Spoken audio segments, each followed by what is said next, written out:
Hey everybody, this is Anthony from VR Game Rankings and welcome to episode 10 of the daily vlog. This is the VR Game Rankings daily vlog. This is episode 10 for Friday, October 13th. We've made it to our second week of these daily vlogs. Now remember, we do not do shows on Saturday or Sunday.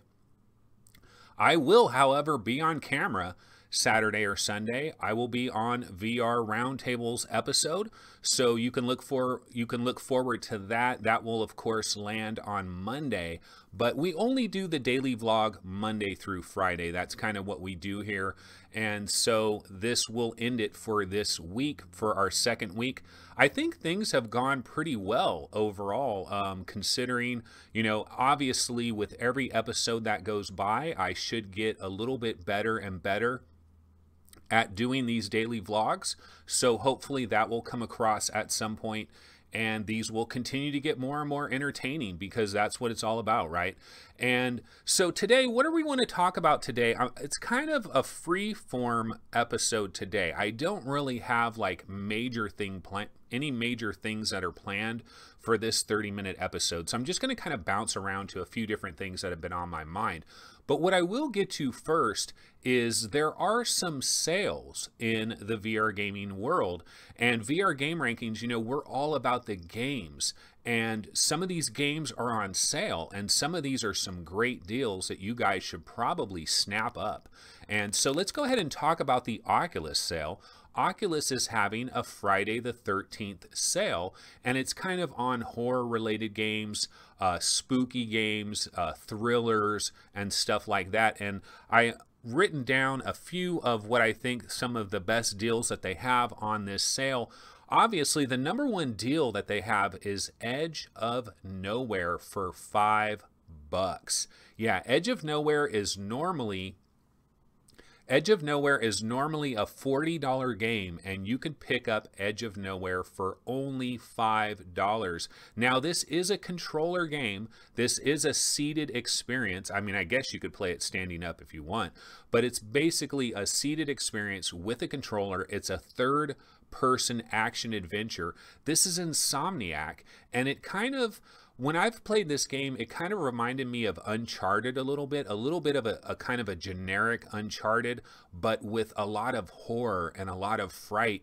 It's amazing. I was in certain parts of this game. I didn't think a third-person game could scare the crap out of me, but there were certain parts in Edge of Nowhere where Insomniac does a great job with the atmosphere, and even though you're third person and you see your character there and you're not really standing there yourself, you're watching your character, you can still get quite a bit of some chills and some fright during Edge of Nowhere. And for $5, I think it's an absolute no-brainer. Now, I do know there is a segment of the population out there that just doesn't want to bother with third-person games, but you know what? This could kind of be a palate cleanser for you. It's only $5. I think it's a great deal.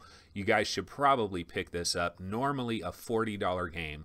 Another one to think about is Wilson's Heart. Wilson's Heart, also a $40 game. Now this one has been slashed in half. It's $20, so that's a good one to pick up possibly. Affected the Manor is $3.99. $4 can grab you Affected the Manor. Its normal price is $8, so it has a 50% discount. Then we have Witchblood. Same thing, $4, normally $8, a 50% discount. Witchblood is also one of these third-person games, but it's a little bit different. It has more of a retro style, and it's kind of one of these Metroidvania type games, and you're watching it. It's like you're here and you have this like diorama that's laid out in front of you, and you're moving this character around, and you're moving her up here and you're moving her down there, and you kind of have this view where you kind of see the whole thing. And I think it's really cool. I remember when playing this game Witchblood, I couldn't help but think, man, wait till they do like a remake of the original Castlevania with this type of look. That would be super cool as well. Dread Halls is $5, normally $10. Dread Halls, to me, is one of the most underrated VR games out there, period. I don't know why people don't talk about Dread Halls. I remember the very first time I got into Dread Halls, I'm looking around at the architecture, the hallways, and the big caverns that they put you in, and it reminded me to a degree of Vanishing Realms, but in a way it looks better than Vanishing Realms in certain ways. Now, the reality of Dread Halls is the gameplay is relatively simple, because really what it is run like hell. They could have called the game Run Like Hell, actually, because what happens is you'll encounter some freaky ass shit and it'll make you turn the other way and you run like hell to get the hell out of there. That's basically what Dread Halls. Dread Halls is kind of like jump scares the game, is really what it is, but it has creepy atmosphere. This is a great game for a Friday the 13th sale, and it's a great Halloween game as well, and I just don't think enough people talk about Dread Halls. I know it came out a long time ago, and then it was updated with room scale capabilities, and they brought it to the Vive, and I tried it at that point when it had the room scale feature, and honestly, I really like Dread Halls. I think it's one of the most underrated VR games that we have out there. Narcosis is $10. This is half off. I haven't actually played Narcosis. We had a contributor. We have a few contributors that will do reviews for us on VR Game Rankings, and one of our contributors did the review for Narcosis. I still have not played Narcosis. This is one of the ones that's actually tempting me. Drop Dead is $10. This is normally $20. Now, Drop Dead, I think it originally was a Gear VR game, and they up-ported it to the Oculus Rift, and it's kind of on rails. It's kind of like a House of the Dead time crisis experience, where you're kind of on rails, you're shooting things, and then it slows down, and then it moves, and so you're kind of like on this moving pathway, if you will. And honestly, I liked Drop Dead. I had a lot of fun with it. I haven't completely finished it, but I thought it was really fun. It has that just pure action kind of fun factor type thing. It's real easy to get into. It's real simple. It's not complicated, and it's just some good blasting action. So that is the Oculus Friday the 13th sale. There's some other games that are on sale in this deal. These are the ones that I wanted to highlight. Remember yesterday I told you guys the Mage's Tale was half price at $20. I'm not sure if it's still on sale now. I know it was yesterday, but if that's still on sale, I think that's probably better than all of these, to be honest. But Edge of Nowhere for $5 is hard to beat from a value standpoint. So Oculus is having their Friday the 13th sale, but there's another sale going on. PSVR is having their 1-year anniversary sale. So if you have a PlayStation VR, there are lots of PSVR games that are discounted for this 1-year anniversary celebration. And I went and highlighted what I felt were some of the better ones that were on sale during this deal. Number one for me is PlayStation VR Worlds. PlayStation VR Worlds is $10. It's normally $20, but it used to be $40. This was a $40 game when it originally came out.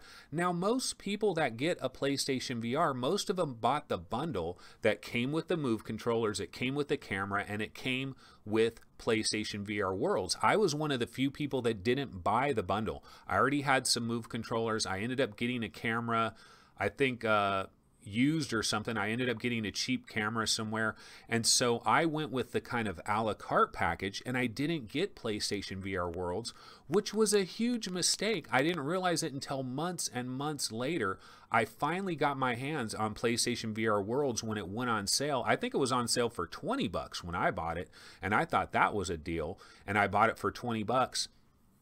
And I can tell you that London Heist is a fantastic experience. London Heist and PlayStation VR Worlds is awesome. Danger Ball is awesome. The Shark Tank experience is really good, especially if you have some family members or relatives that want to try VR for the first time. You can put them in that shark cage and give them a little tour of the underwater situation that goes on in there. PlayStation VR Worlds, absolutely awesome. Well worth the $10. I know it's a bunch of mini games, but these are absolutely fantastic mini games. The production values are at a really high level. London Heist could possibly be one of my favorite VR experiences, period. Okay, so PlayStation VR Worlds, very good for $10. Drive Club is $10, and this is one that I'm actually going to pick up. I'm actually going to buy this on the sale. I'll probably be buying this later today. Drive Club, $10, normally $20. Again, this was a lot more in the very beginning. I think this might have been like a was it a $50 game way back when PSVR first launched? But this is Evolution Studios. Rest in peace. Unfortunately, Evolution Studios was disbanded as far as I can tell. Sony basically let them go. Man, those guys made, what did they make? It was on PlayStation 3. MotorStorm. Oh my God, I loved the original MotorStorm. But they made MotorStorm 2 Pacific Rim. MotorStorm Apocalypse. They made a bunch of MotorStorm games. Then they switched over and they made Drive Club. But unfortunately, Drive Club was not a sales champion, and Sony ended up disbanding this studio. But Drive Club VR is an awesome experience. Now, I will say, I had this when I had a subscription to GameFly, and I had the physical version of Drive Club, and I had it for like a month or so and played the game off and on for a month, and I really liked it. But I ended up sending the game back, and I always thought, whenever this game is on like a deep discount, I'm going to go ahead and pick it up. And this is a deep discount. $10 for Drive Club is definitely a decent deal. Now, the graphics are about as chunky as they get. Okay, this game was sponsored by the Vaseline Corporation, because there's a lot of PlayStation VR games that have this Vaseline look that I talk about. And when I'm talking about the Vaseline look, imagine if they took your screen and they just spread a very thin layer of Vaseline over everything, and then everything kind of has this flickering, like blurry-ish kind of look to it, and that is Drive Club VR to the 12th degree. In fact, I say other PlayStation VR games have that Drive Club look, and I'm talking about that Vaseline. But it's still a fantastic game. It's fun. It's just fun. Now, I did have some motion sickness when I first played Drive Club, and I had to play it a few different times to not have that motion sickness anymore. But the last few times I was playing it, I had no motion sickness whatsoever. But if you're really susceptible to motion sickness with games like this, it may take you a few sessions to get used to it and to get your bearings, but usually you'll probably come out of there okay, and you'll have a ton of fun with Drive Club VR. In fact, I can't wait to buy that later today and revisit it, because I haven't played it in so long. Tumble VR. Tumble VR is only $5. This is normally $10. Tumble VR, a lot of people don't realize this. Super massive games. The developers of Until Dawn, Rush of Blood, the developers of The Impatient, which I believe is coming out on November 22nd, one of PSVR's most exciting upcoming games.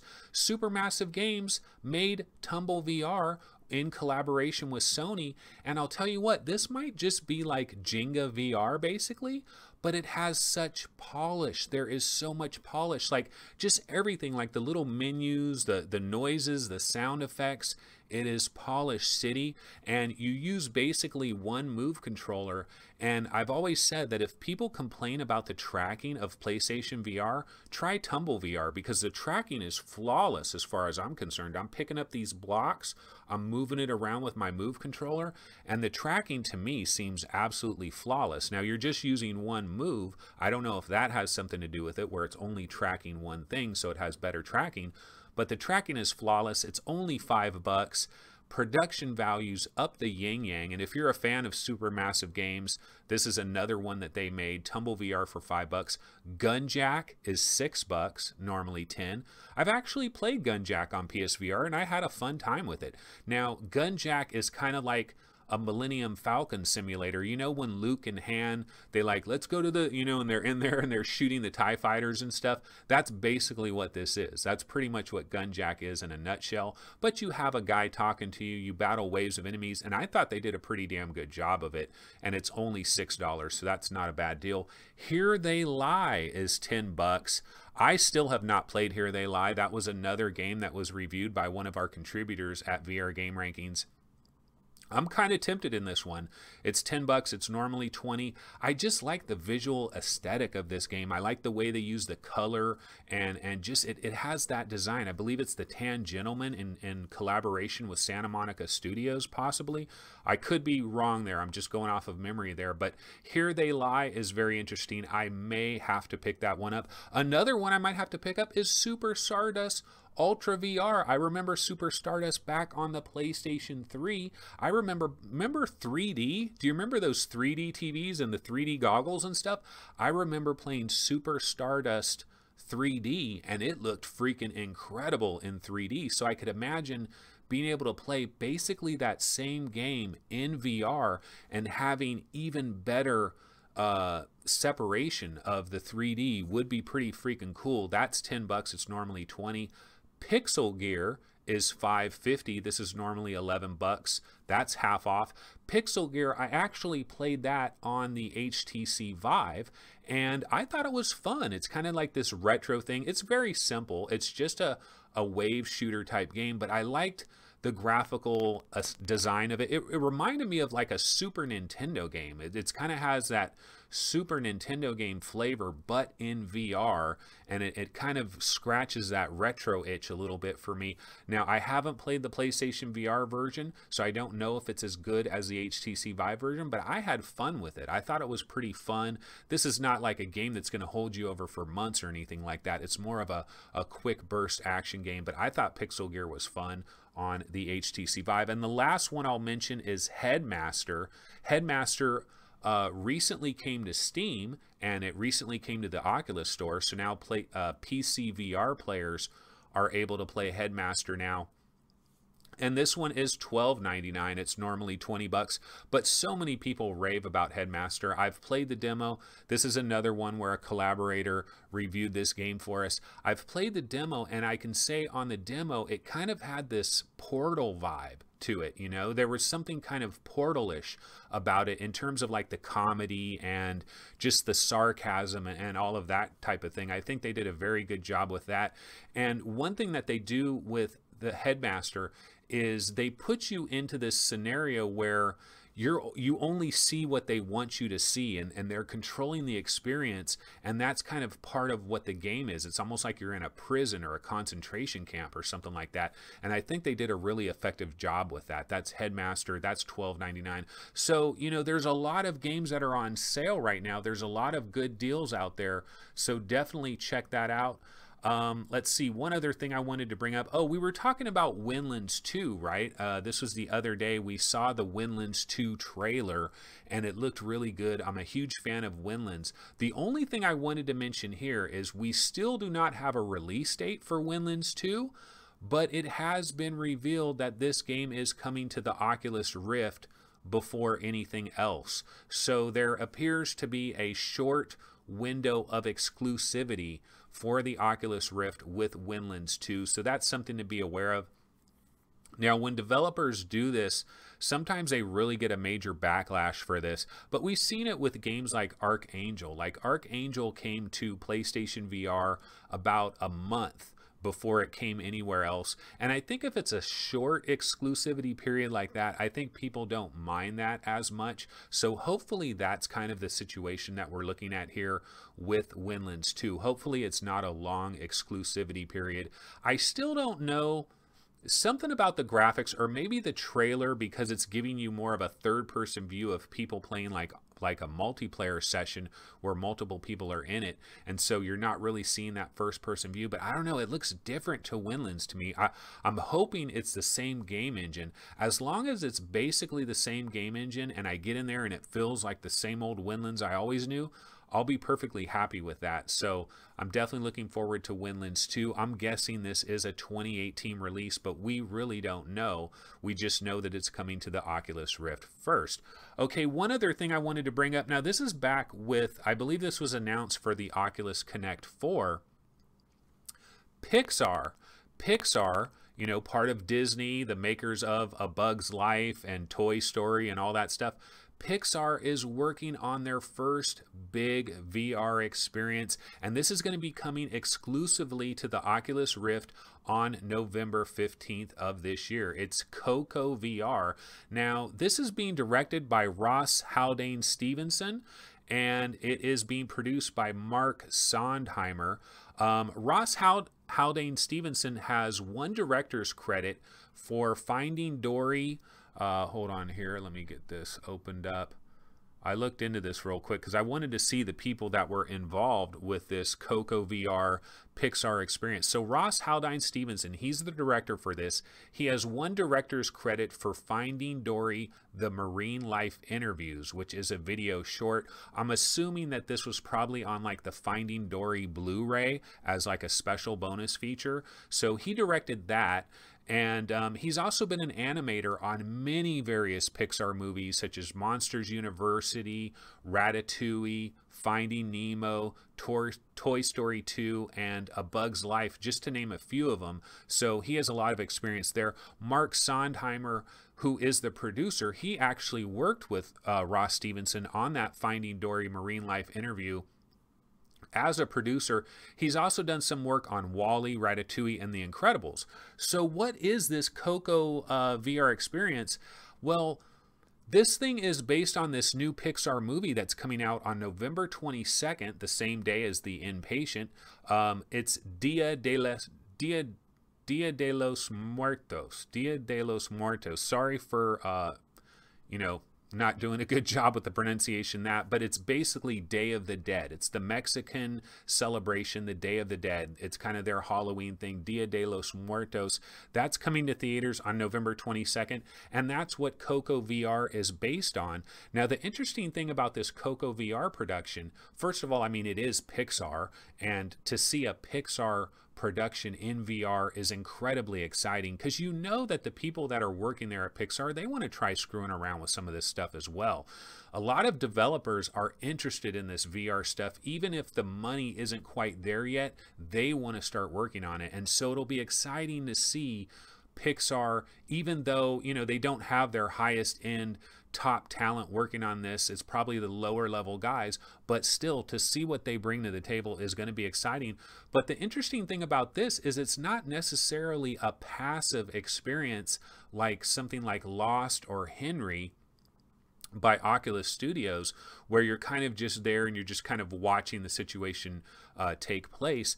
This appears to be almost like you do have some agency in this experience, and it also appears to be kind of co-op or multiplayer in nature. So I think you're going to have an internet connection to get this thing to run, and you might be paired up with a stranger, and you might have to do some little co-op type experience, which is interesting for something like this. But I can tell you November 15th is, November 15th, is that when this was coming? Yeah, it's coming November 15th. Yeah, the movie is November 22nd, but this VR experience, Coco VR, is coming November 15th, exclusive to Oculus. And so definitely try this out. And of course, if you have a Vive, you don't have an Oculus Rift, you should be able to try this out in Revive without too much trouble. I remember back when Lost and Henry came out, I didn't have a Rift, and I tried all that through Revive, and it worked absolutely great. So hopefully this will work great as well. One other thing I wanted to bring up is Star Wars Secrets of the Empire. So this is something that was announced this week. I don't know when exactly, but a trailer came out for this. Now, this is a partnership, okay, between Disney, between Lucasfilm, between ILM X Lab, and between The Void. The Utah-based company, The Void, which did that Ghostbusters experience that was in New York. Now they're working with Disney, and they're making a hyper reality VR experience for Disney for Star Wars, and it's called Star Wars Secrets of the Empire. And there is a trailer that you can watch for this, which kind of shows some of the graphical stylings of this experience. Now, The Void, remember, this is what they do. What they're doing is they put you into a physical situation where you can touch walls, you have physical items, and so they're mixing the physical and the virtual, and they're mixing like heat and wind and cold and hot, and they're mixing different effects to try to give you this hyper sense of reality. So you're having a VR experience, but at the same time you're physically feeling things. Like maybe you have to walk up a stairs or down a stairs, and the stairs are really there and they're mapped in VR. Or maybe you can put your hand up against the wall, or there's a lever that you can pull and push up, and the physical lever is really there and you're using your real hands. that's what this experience is about. Secrets of the Empire. I've said it before, man. I cannot wait until I can walk down that Death Star hallway. You know, I want to walk down the Death Star hallway. I want to see Darth Vader and Obi-Wan battle, and I want to be able to walk around from a different angle and be like, oh shit, there's Obi-Wan and Darth Vader, they're battling. I want to be there, man. I want to feel that. I want to be on the Death Star. Now, I don't know that this experience actually does that. Based on the trailer, I don't think it does. Actually, I can read a little bit of it here. I have some information about it. Okay, so in this experience, there's going to be teams of 4 under the orders of the budding rebellion. You're going to the lava planet Mustafar. You're on a mission to recover Imperial intelligence vital to the rebellion's survival. You and your squad must navigate an enemy facility disguised as stormtroopers with Rogue One's K-2SO at your side. You'll grab your blaster, solve puzzles, fight giant lava monsters in an effort to fulfill the rebellion's orders. Now, what I understand is this experience lasts about 30 minutes grand total, but part of that 30-minute time is setting up and probably taking it off as well. So it's probably more like an 18, 22-minute experience when you really get down to the brass tacks. This does cost $30, so it's not exactly cheap. You're paying more than $1 per minute, really, when you get down to it, because the actual experience is going to be shorter than 30 minutes. And this is going to go live on December 16th at the Walt Disney World Resort in Orlando on December 16th, and also at Downtown Disneyland Resort in Anaheim on January 5th, and tickets are on sale now for $29.95. And you don't need to go into the Disneyland park to get into this. This is actually outside the Disneyland park, so you don't have to pay for a Disneyland admission and then also pay for this experience. So you can go to this completely separately. I can tell you right now that I would like to make a trip to Anaheim on January 5th. I'm in Sacramento, California. It takes, I don't know, 8 hours or whatever to drive down to LA. But I kind of want to check this out. Now, I don't know, I'm probably not going to go to this first one on January 5th, but I definitely want to try out the Void experience, and a Star Wars experience sounds really freaking cool, and I absolutely want to see what they got going on there. So that is Star Wars Secrets of the Empire, which is coming from Disney, Lucasfilm, ILM X Lab, and The Void. Alrighty, so that's mainly what I wanted to get into. We only have a few minutes left here. I just want to go back to, I wanted to go back to the Invisible Hours real quick, because I didn't really get that much of a discussion in on our previous episodes. I kind of touched it really briefly.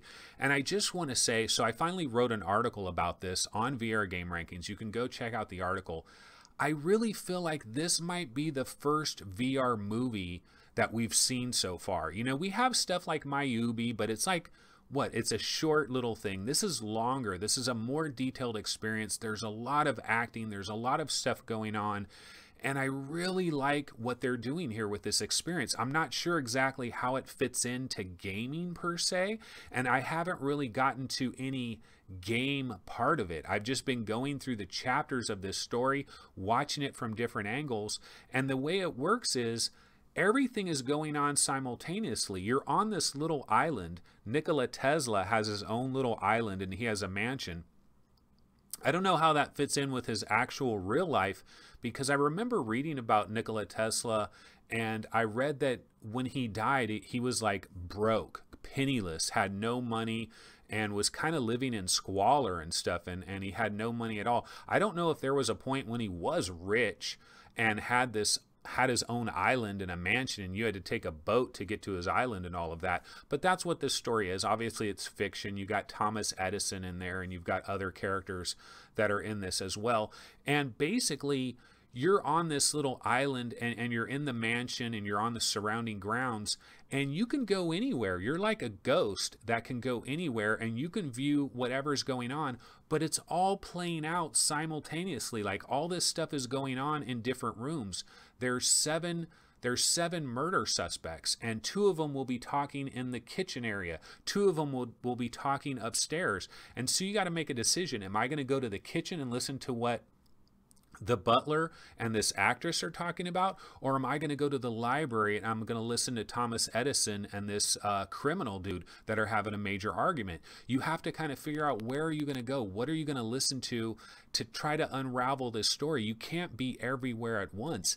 It actually kind of reminds me of Night Trap, if you can believe it. Way back on the Sega CD, like November of 1992 is when the Sega CD came out and Night Trap came out, and also Sherlock Holmes Consulting Detective. And this game, it's funny, it's so many years later, but it's another brand new technology. Virtual reality is a brand new technology, and back then it was like multimedia. These CD game systems were brand new. The Sega CD was one of the very first CD-based game systems, and they were experimenting with all kinds of things. And Sherlock Holmes was this detective game where you were trying to solve a murder mystery, and Night Trap was this game where you were switching from room to room to room, and it was all going on simultaneously, and you couldn't be everywhere at once.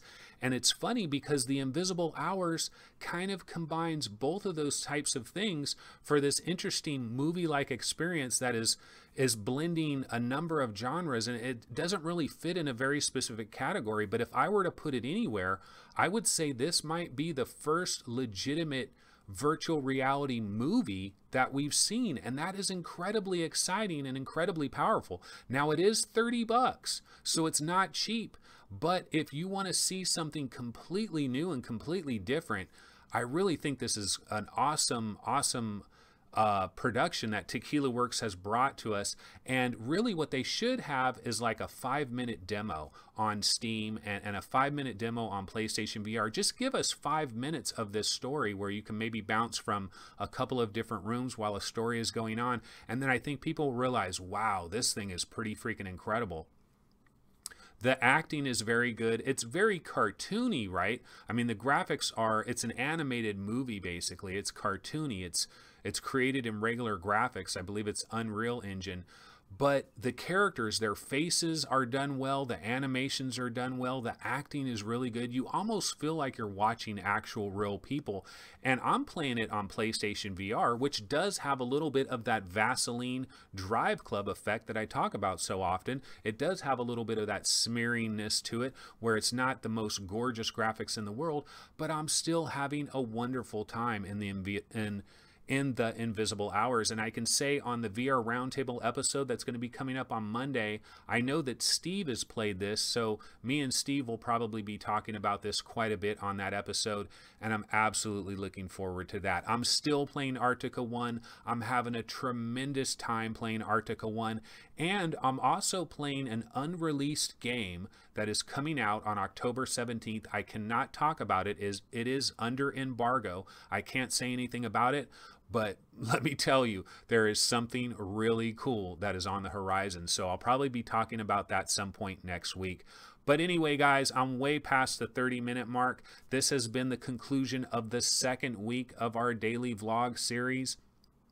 I'm having fun with this. I hope you guys like it. I'm going to continue to do this. I'm going to continue to bang these things out Monday through Friday, 30-minute daily vlogs. And that's going to conclude it for episode 10 of the VR Game Rankings daily vlog for Friday, October 13th. I'll see you guys next week. Have a great weekend. Later.